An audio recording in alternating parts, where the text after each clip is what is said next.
ಸ್ನೇಹಿತರೆ, ಮತ್ತೊಮ್ಮೆ ಸುಸ್ವಾಗತ. ನಾವು ಇವತ್ತು ಬಂದಿರೋದು ಕಾಶ್ಮೀರ್ನ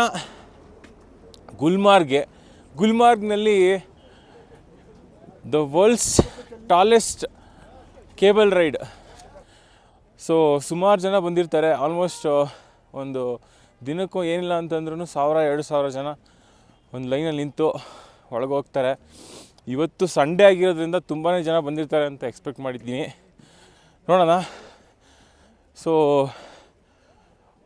1 ಕಿಲೋಮೀಟರು ನಡ್ಕೊಂಡೇ ಬಂದಿದ್ದೀವಿ. ಯಾಕಂತಂದರೆ ಬಿಕಾಸ್ ಎಲ್ಲ ಸ್ವಲ್ಪ ಸ್ಕ್ಯಾಮ್ಗಳಿಲ್ಲಿ. ಒಂದೇ 1 ಕಿಲೋಮೀಟ್ರು ಕ್ಯಾಬ್ ರೈಡ್ಗೆ ಒಬ್ರಿಗೆ 500 ರೂಪಾಯಿ ಕೇಳ್ತಾರೆ. So not all worth it. ಮತ್ತು ಇಲ್ಲಿ ತುಂಬ ಫೋರ್ಸ್ ಮಾಡಿ ನಿಮಗೆ ತಗೊಳ್ಳಿ ಅಂತ ಹಿಂಸೆ ಕೊಡ್ತಾರೆ. ನೋಡಿ ಇಲ್ಲಿ ಹಿಂದೆಗಡೆ